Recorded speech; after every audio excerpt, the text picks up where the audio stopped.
Okay, everybody, it's your boy, Coach Vic. I'm here with the Land Investing All-Star, a person that's in my land investing group, Mark Harper. The reason why I'm interviewing him is because, well, he hasn't been in the group for very long, and he's already actually has two deals.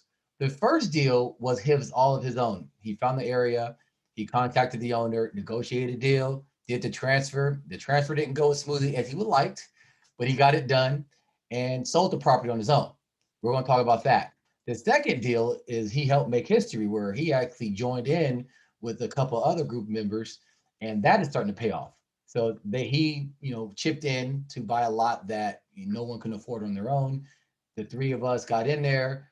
The lot finally sold, so now we're getting our dividends on that. So I wanted to talk to him about all of that, his experience doing this. Because how long have you been doing this, Mark? Started April 20th. What's today? About 2 months then. 2 months, 2 months. So you got your first payday about a week or two ago. So Hmm.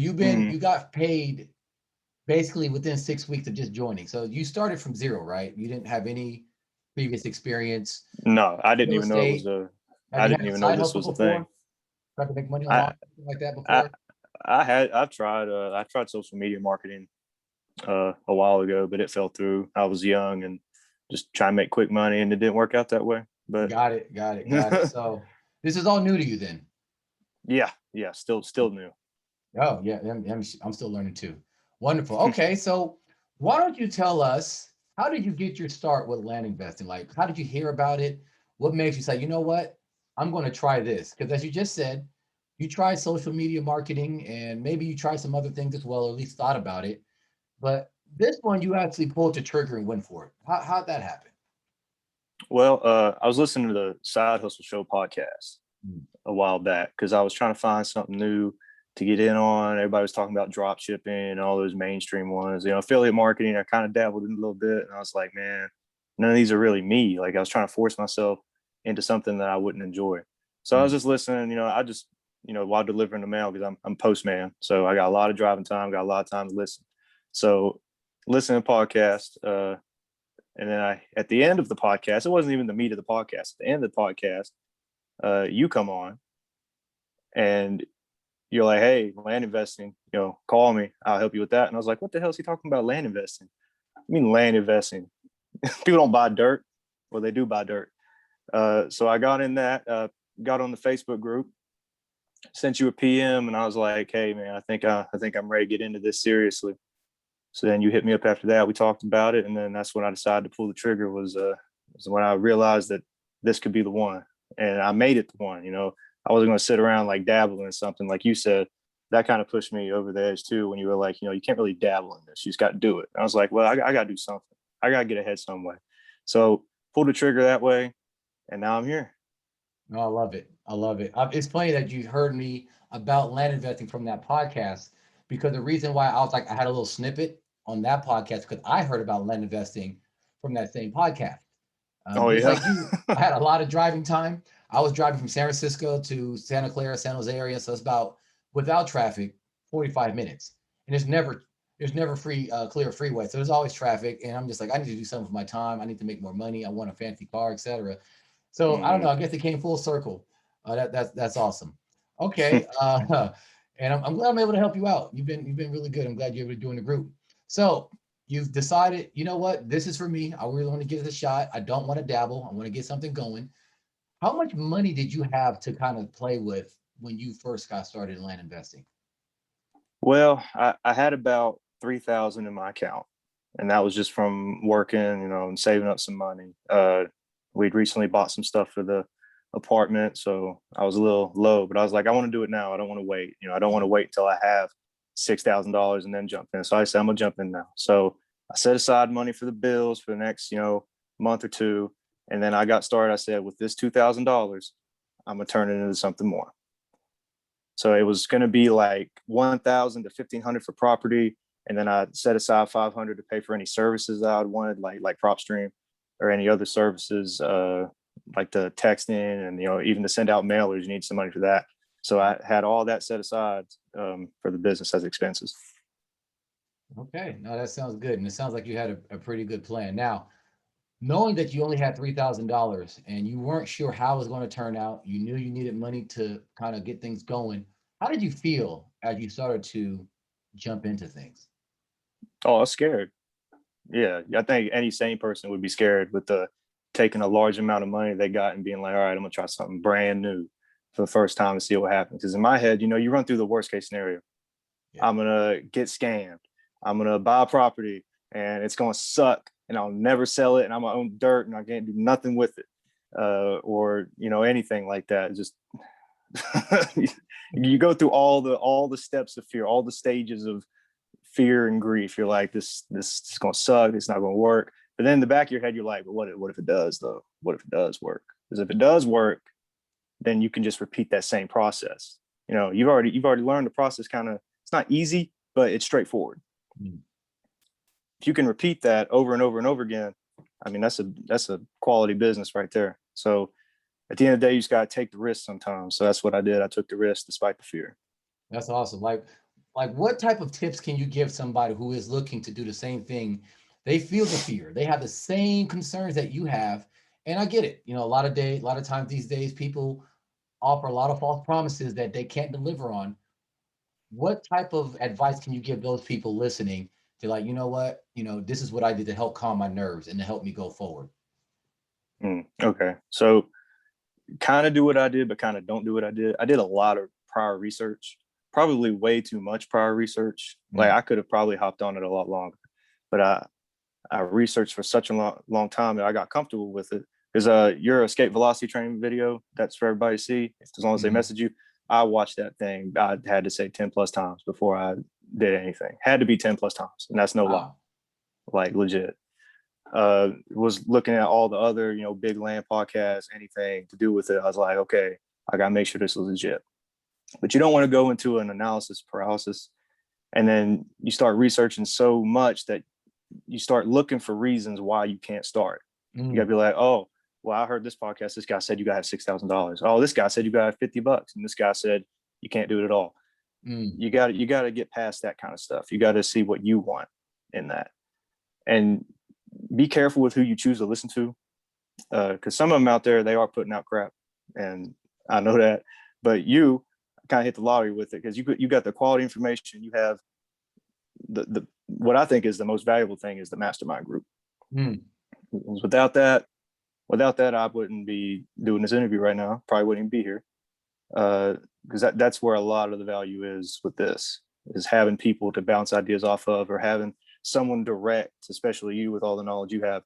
You can go ask the direct question instead of going and asking a forum and getting 20 different responses. You can really focus on one thing and get one answer, as opposed to going to a forum and now you got 10 different things you can try. Now you're not going to try any of them because you got somebody to pick from. That's actually, number one, I appreciate the kind words. I didn't expect to hear that. But please keep telling me how great I am. Please. Nah, not too much. Not too much. But that makes sense, because I talk about this often I talk about this with buyers and sellers in the land business, where if you have too many options, it kind of confuses people and they end up not doing anything. I never thought about it in the information space, where you're like, hey, I need help. Here's my dilemma. You get 10 different answers from different people in different walks of life. And you're like, okay, well, which one do I choose? Which one will work for me? How do I know they're giving me the best?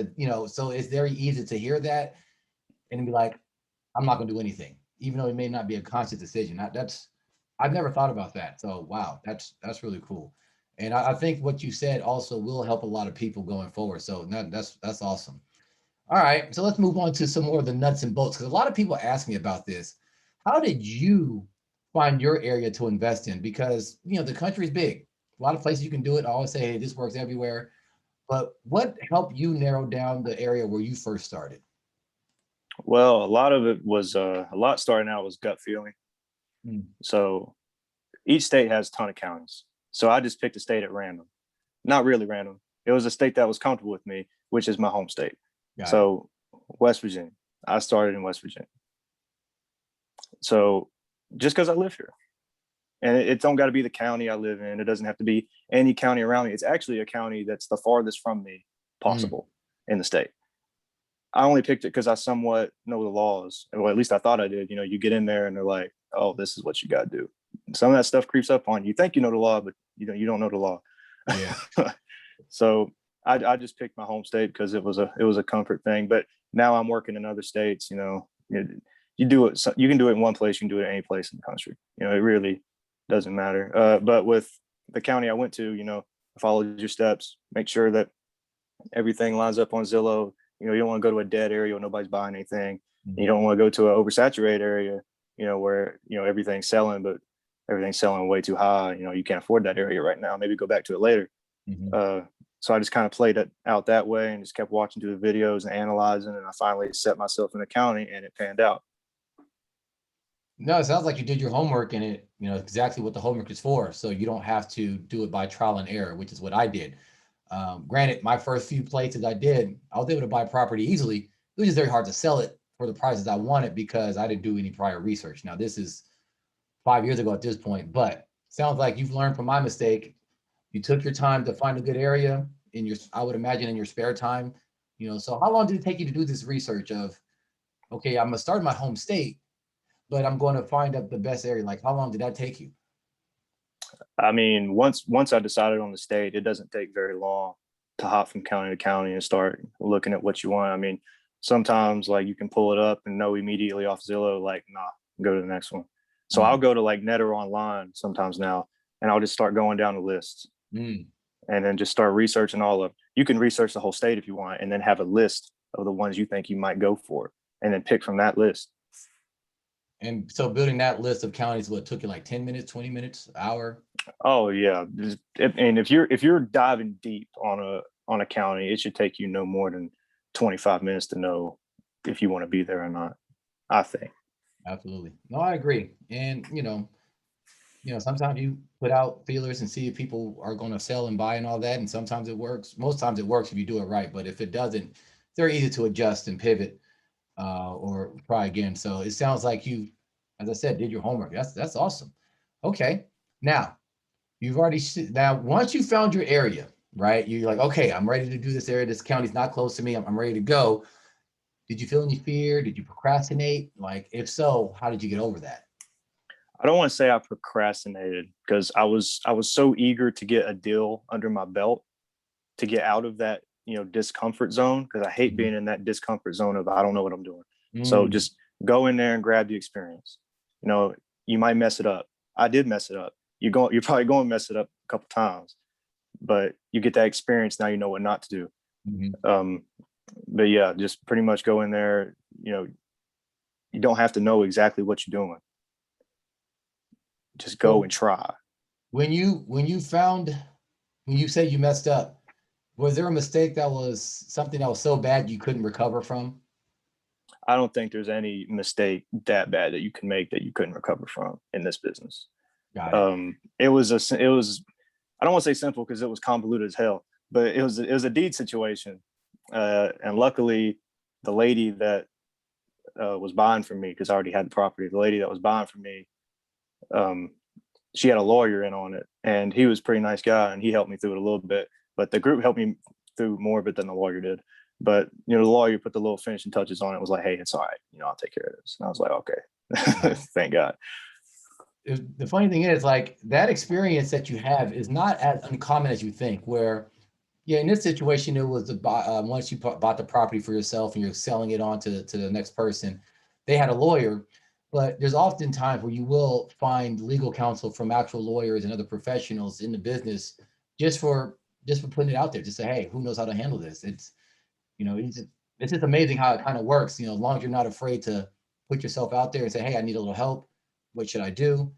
A professional will raise their hand like, oh, I got you. It's not that bad. And I guess maybe because it's land, there's no inspections or anything crazy like that. So it's easier to maneuver these things, but your experience, even though I haven't had a lawyer on the someone that's buying from me, I've had the similar experience where I've had legal help from somebody else, and it doesn't take long to get that help. So that's awesome. So yeah, always ask, man. I mean, nobody's gonna put you down for asking. Always ask if you don't know. Yeah. There are no dumb questions, just dumb people. Right. All right, next question. I love this one. How long did it take for you to get that first property? All right, so starting April 20th, went in I want to say May, almost just about a month. I would put it at a month because it's kind of fuzzy because, with the lawyer closing, you got to wait a couple of weeks to get everything closed. So I acquired the property relatively quickly.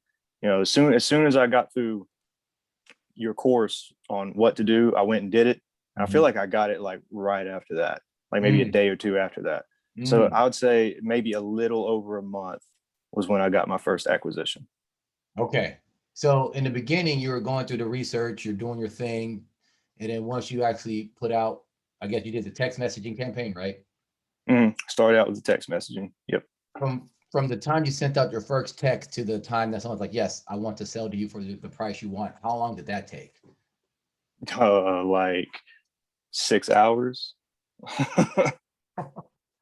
Something like that. Because that's got to be a special case, though. I don't want people thinking you're going. I'm not. I mean, I would love to say yeah, and perhaps the people who are watching this, their results may vary.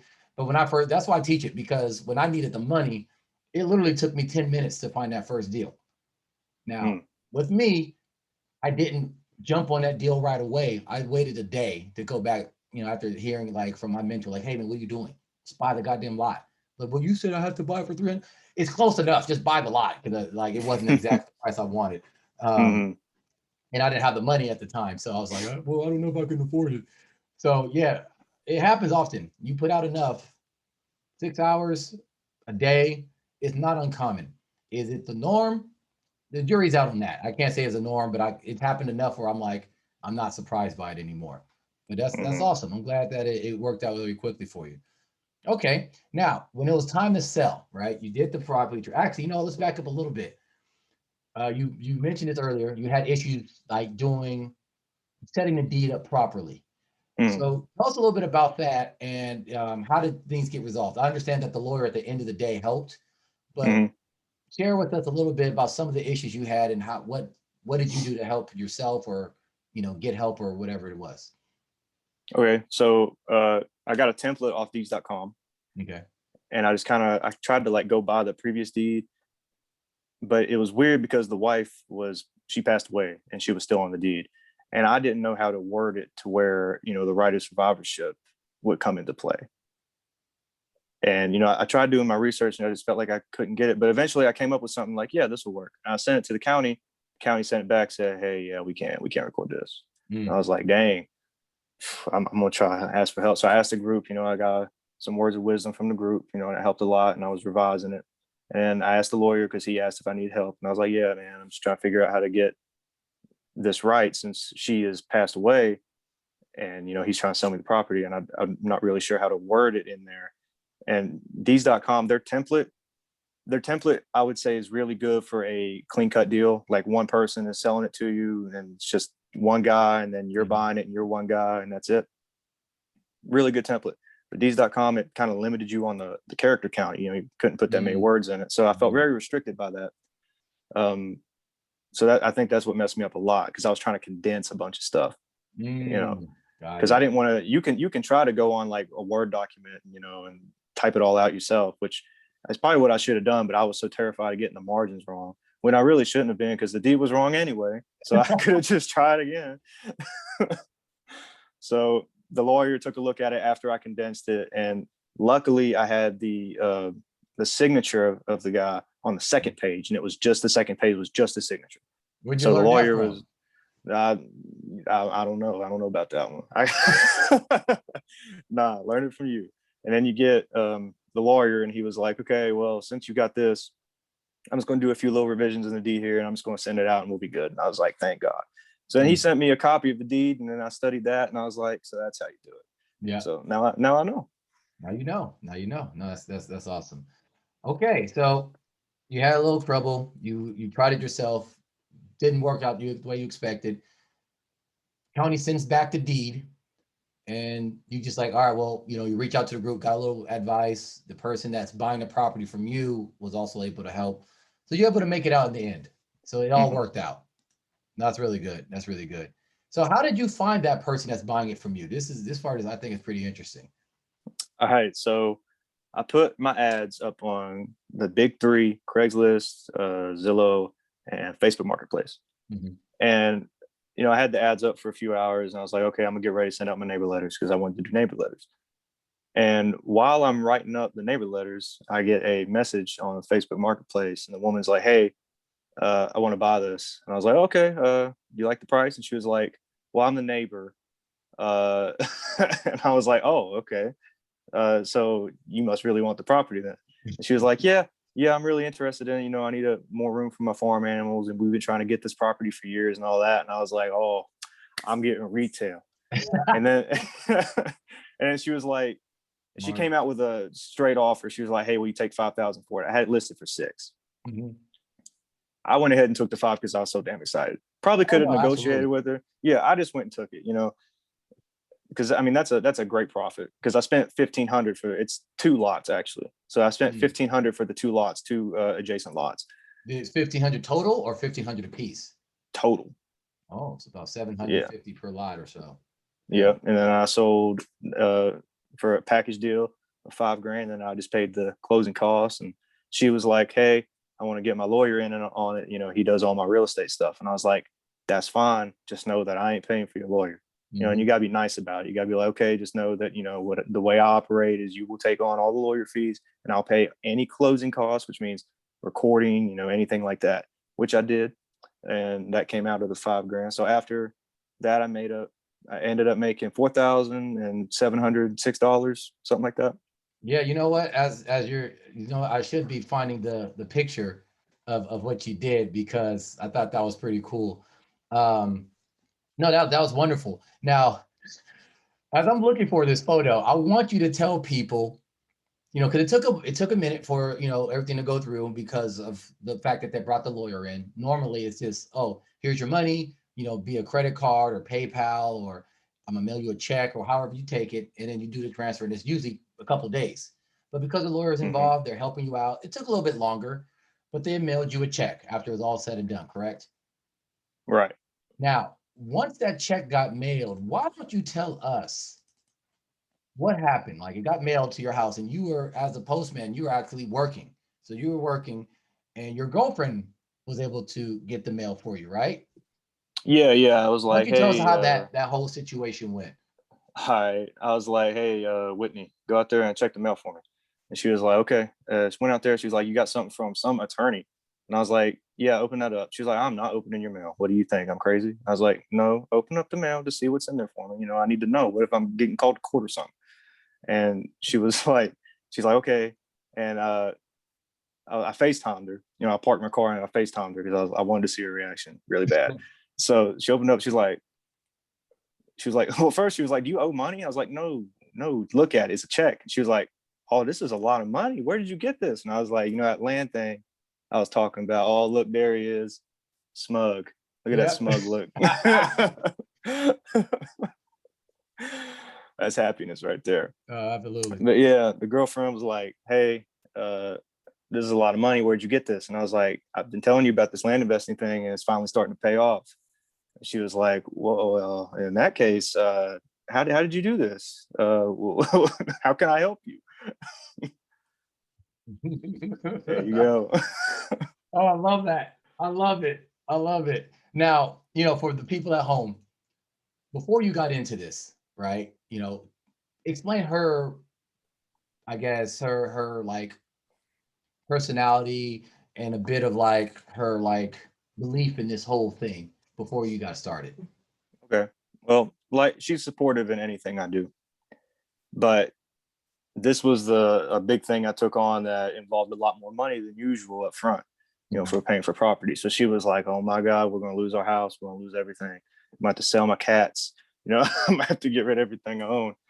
But she was still supportive. She was like asking me every now and again. She was like, "So how's it going? You got any buyers yet? Any sales?" I was like, "No, not yet." And every time she'd be like, "Man, that sucks." And I was like, "Yeah, it'll be all right." So check finally came. All that switches around. She's like, "Oh, I believe you. All right, how do I help? Let's buy more." Oh, that's hilarious. I love that. The reason why I want you to go into that, because I know a lot of people watching this will actually have the same or similar experience with their significant other. because I get it, right? It's hard to see the promised land when you've never seen anything like it before, when maybe you've tried something in the past and it just didn't work out, be it because maybe you didn't put your all into it, maybe it's just the wrong fit, maybe it wasn't a great program. Who knows, right? There's a million and one reasons why things may not work, and especially if we don't have the drive to force it to work. So I can understand why a lot of people will hear that, but a lot of people will allow that to make them stop or second guess themselves. But you kept going through. Now, when she would kind of look at you a little sideways and be like, I don't know, how did that make you feel? Well, it made me feel hopeful in the fact that I get to prove her wrong yet again. Mm, Uh, but in mm, the other way, it was like, man, what if I do mess up and she's right, and then I let everybody down, and the fear starts creeping back in a little bit. mm. But that's something that you always got to fight through, because I mean, you're already in it now. After that point, what are you gonna do? Quit? You already Yeah, got your money. You already got your money out there. You quit. You really lost it. It's gone. yeah, that's awesome. So I just did the numbers, and it looks like so you paid 1,500 for it. Um, you got $4,700, $706.37. So that on top, that's a profit of $3,206.37. Now I'm sure there was other expenses like the D.com thing and all that. So we'll Well, round it that to, these.com actually refunded me. oh, there you go. Yeah, so I didn't pay anything for that. Got it. All right. Well, the recording fees, let's say it was around 30 to 40 bucks, I would imagine. Yeah, Um, so you probably made about 3,100 bucks, all said and done. roughly. So you Mm-hmm. turn your 2,000. 1,500. Yeah, well, cause I was thinking about the other 500 for like the Mm-hmm. mailers and Yeah, things like that, but yeah. maybe that wasn't part of it yet because you did the texting. So let's just say 1,700. That's being very generous. That's about right. Yeah, Yeah, so you made about 29. You turned that 1,700 into basically 3,000 bucks. yeah. You almost doubled your money, and that's with all the business expenses. That Mm-hmm. there's expenses that will also play into the next deals, like I understand you're working on some deals now in Colorado, correct? Mm-hmm. Yep, got some going on. I just sent out a check, and then I got one more to send out. Got one on my desk here. I got to send that one out in the morning.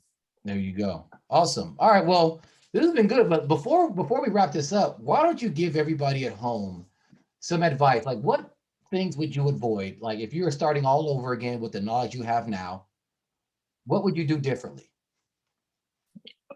One thing: avoid getting in your own head. Avoid letting yourself talk you out of your ambition, Mm, because with each step, it's going to get harder and harder and harder until you finally break through it, and you're like, I can do it. There we go, and your brain has to shut up, and mm, you get to take control. So just don't let yourself silence yourself. mhm. I mean, that's the biggest thing. The mindset is the biggest thing. You can get in here and you can learn all this stuff, and you can tackle it. Really tackle everything that comes at you. But if you can't get past your mind, you ain't gonna get your first step in the door right there. You got to get past your mind. Got it. No, I love it. That's great. I'm really big on mindset and everything. As the beginning of the training is all about mindset and kind of plotting out your life and how things should be working and what you truly want out of things. While we're on the subject, I'm gonna throw this in there. What do you think about the curriculum, the group, your experience so far? Anything you want to share just about that? Okay. Well, with the curriculum, I mean, the actions speak for itself. Not even 2 months in, I had a property, Mhm. and I was confident in selling it. So the curriculum, it works. You go in the mindset portion, extremely important. Anyone who's watching this who wants to get into it, make sure you watch out mindset portion. I mean, don't skip it. You're gonna be like, oh, this is just some motivation. No, it's not. You got to watch it. It's gonna put you in the right mind to go and do all the rest of it. Without that, you won't get through the rest of it. And then, the learning is very straightforward, very clear. And the best part with the group, if you got a question about it, I mean, you're very responsive. I've never waited more than like an hour for any answers on anything. And if you're Mhm. not answering it, there's other people in the group that may have gone through something and they'll answer it. Mhm. Include myself. I'll try to be in there and I answer as much as I can. Um, we got each other's backs in there, even if it's just, need some support. Like, it's been tough. I mean, that's what the group's there for. Mm. That's the whole reason. Absolutely. No, you Yeah, get it. but the curriculum, fantastic. Group, the group, I mean, that's the icing on the cake, and the whole cake itself. That's everything. The group is everything. No, without I the hear you. group, without the group, I would not have got that deal yet, because I would still be in analysis paralysis, trying to be on forums, trying to ask, trying to get a bunch of different answers. I mean, I cannot stress it enough, and I've probably already stressed it enough during this interview. The group is everything. Oh, I love it. I love it. I love it. No, I really appreciate the kind words. I do it for you guys. I do it for me too, because um, the fact that, and this is for everybody at home, in the group, we do talk, it's all land all the time, but it's always about improving yourself. And in the training, I talk about the non-negotiables, which I got from another training that I thought was so good. I want to have in my own training. And it's just things that every day I feel people should do if they really want to enhance their lives, be their best selves, perform at the highest level, etc. And Mark here, every day he's posting, this is what I did for my non-negotiables. And I'm like, God damn it, I haven't done anything yet. I got to get on this. Oh, I haven't posted nothing. So he keeps me on top of my game. And that's what it's all about. And because of that, I'm a better place and a better person because of it. So I appreciate you for doing that, staying consistent with it, even when I'm lazy and I don't feel like doing the things that are good for me. Basically, I don't want to eat my broccoli. You're making sure I do it because I'm competitive. I'm like, no, he can't be the only one doing it. I got to do it too. So That's I right. appreciate that. Oh With yeah. that said, what you don't know is I have a gift going to your house. I don't know when it's going to get there. I won't say what it is. It's a small gift just to say, hey, congratulations. You are a certified land investor. So be on the lookout for that. Okay. Very proud of your progress and Thank you. how hard you've been hitting this. And yeah, if anybody else is looking to do the land investing thing and they're for real, the way Mark is for real, give me a call. We can talk about see if this works for you. For some people, it won't be a good fit. You know, Mark tells you how great the group is, and I can't just let anybody into it that will bring the group down. But for others, it's going to be a great fit, and you will add a lot to the group. So whenever you can, if you want to talk about that, we can do that. But other than that, Mark, I really appreciate your time. I know you're busy. Mark has his full-time job, just like everybody else, but he found ways to make this land investing work, and he found ways to have this interview. So I really appreciate that. So is Of if course. anybody wants to contact you, is there how should they do that? You can hit me up at my email. Be the best way to get to me. My phone's always buzzing, so might skip over you. So email is Mark Harper 2435 at gmail.com. And don't hesitate to email me a question. Anything. I mean, it don't matter. You can ask me about anything. I love it. I'm here. I love it. Awesome. I'll make sure I get that like in the notes and stuff for this. But other than that, I got nothing else. You got anything you want to tell the people before we end this bad boy? And just go out there and go get it, man. It's not going to come to you. Go get it yourself. It's not going to come to you. This is something, even when you start, you're going to have to keep pushing for a little bit. I mean, gotta go get it. I love that. I love that. Yeah, it makes sense, right? You're never going to be good at something right away, first time. You got to try it a few times before you're really good at it. But it seems like you've done it. And the learning curve didn't take you that long. So let that be a lesson to everybody out there. If you really want it, you can go get it. And it doesn't take months and months and months. It can take weeks. And, I don't know what about you, but I would really love to have that check right now. But with that said, Coach Vic, with Mark, I appreciate you guys listening to this interview. Hopefully you guys found this useful, valuable. If there's any other questions for me or for Mark, you have his email. You can comment below. Other than that, we'll see you guys later. Peace out.